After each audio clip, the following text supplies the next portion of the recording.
തിരുവനന്തപുരത്ത് ഞാൻ ഇന്നിപ്പോൾ ഫീൽഡിൽ നിന്നാണ് വരുന്നത്. ഇന്ന് ഏകദേശം ഒരു 453 വീടുകളിൽ കയറിയിട്ടാണ് ഞാൻ ഇവിടെ വന്നിരിക്കുന്നത്.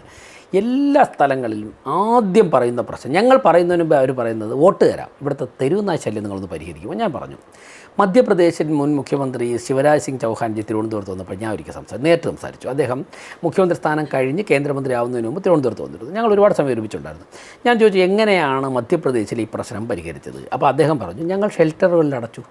ഞങ്ങൾ 10 വർഷം തെരുവ് നായ്ക്കളെ ഷെൽട്ടറുകൾ നിർമ്മിച്ചടച്ച് അതിനകത്തടച്ച് ഭക്ഷണം കൊടുത്തപ്പോഴേക്കും സ്വാഭാവികമായിട്ടും അതിൻ്റെ എണ്ണം കുറഞ്ഞു.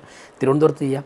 ഇപ്പോൾ കോർപ്പറേഷനിൽ ഞങ്ങൾ പല സ്ഥലങ്ങളും കണ്ടെത്തിയിട്ടുണ്ട്. 2 ഏക്കർ 5 ഏക്കറൊക്കെ കോർപ്പറേഷൻ സ്ഥലം വെറുതെ കിടപ്പുണ്ട്. ഇപ്പോൾ നാട്ടുകാരത് കയ്യേറുകയാണ്. ഈ സ്ഥലങ്ങളിൽ കേന്ദ്ര ഗവൺമെൻറ് ഫണ്ട് ഉപയോഗിച്ചുകൊണ്ട് ഷെൽട്ടർ നിർമ്മിക്കുക. ഒരു 6000-7000 തെരുവ് നായ്ക്കളാണ് തിരുവനന്തപുരം പട്ടണത്തിൽ അവിടെ ഇവിടെയായി അലഞ്ഞിരിക്കുന്നത്.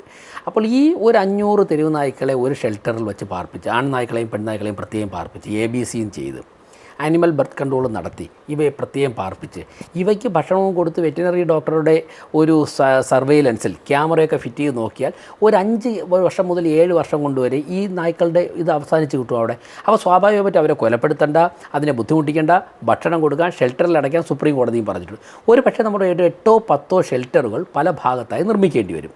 അതിന് കേന്ദ്ര ഗവൺമെൻറ് ഫണ്ടുണ്ട്, എയ്ഡുണ്ട്. അതുപയോഗിച്ചുകൊണ്ട് നമുക്കത് പരിഹരിക്കാം.